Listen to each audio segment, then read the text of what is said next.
बहुत समय पहले एक जंगल में हिरण और कौआ दो मित्र रहते थे। एक बार जब जंगल से चरने के बाद हिरण वापस आया तो उसके साथ एक गीदड़ भी था।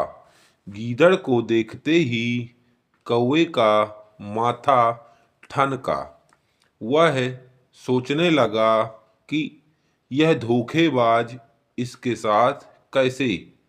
यही सवाल उसके मन में गूंज रहा था। उसने हिरण से पूछा, हिरण भाई, तुम इस गीदड़ को अपने साथ क्यों ले आया? क्या तुम जानते नहीं, यह बहुत धूर्त जीव है। यह दोस्ती के लायक नहीं है। कौवे की इतनी बात सुनकर हिरण ने कहा, यह गीदड़ इस संसार में अकेला है और मुझसे दोस्ती करना चाहता था, इसलिए मैं इसको अपने साथ ले आया हूँ। अब से यह भी हमारे साथ रहेगा। कौवे ने हिरण को समझाने का बहुत प्रयास किया, लेकिन हिरण नहीं माना। उस पर तो गीदड़ की चिकनी चुपड़ी बातों का रंग चढ़ा हुआ था। कौवा खामोश हो गया और गीदड़ पर नजर रखने लगा। दरअसल वो गीदड़ बड़ा ही धूर्त था और हिरण को अपने विश्वास में लेकर उसका शिकार करना चाहता था। अतः एक दिन हिरण को मक्का खिलाने के बहाने वह एक खेत में ले गया। खेत में जाल लगा था। हिरण उसमें फंस गया। हिरण मदद के लिए गीदड़ को पुकारने लगा तो गीदड़ बोला, कैसी मदद भैया? अब तो तुम मृत्यु का इंतजार करो। मैं अभी चिल्लाने वाला हूँ। मेरी आवाज सुनकर खेत का मालिक आ जाएगा और तुम्हें मार डालेगा। उसके बाद मैं तुम्हारी लाश आराम से खाऊंगा। इतना कहकर वह गीदड़ खेत से निकलकर बाहर चला गया और बाहर जाकर हुआ हुआ करने लगा।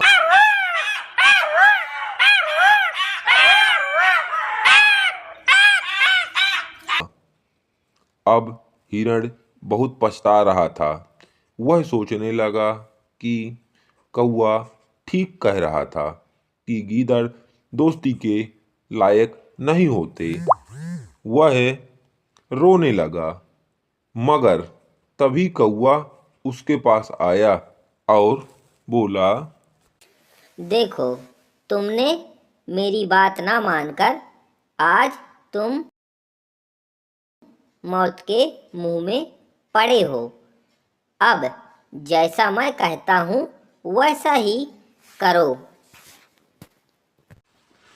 कौवा उसे अपनी योजना समझाकर वृक्ष पर बैठ जाता है।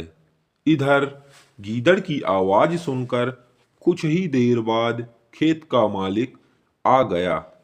उसने जाल में फंसे हिरण को देखा तो एक मोटा डंडा उठा लाया कि इसी डंडे से इसकी जान लूंगा। मगर करीब आकर उसने देखा कि वह तो मरा पड़ा है। उसने उसे जाल में से निकाल दिया। गीदड़ झाड़ियों की ओट में छिपा यह सब देख रहा था। जैसे ही किसान ने हिरण को जाल से निकाला, वह फौरन उठकर भागा। किसान ने उसे भागते देखा तो समझ गया कि हिरण ने मरने का नाटक करके उसे उल्लू बनाया है। उसका दिमाग खराब हो गया और उसने अपने हाथ में लिए वही मोटा डंडा तेजी से खींचकर हिरण की तरफ मारा।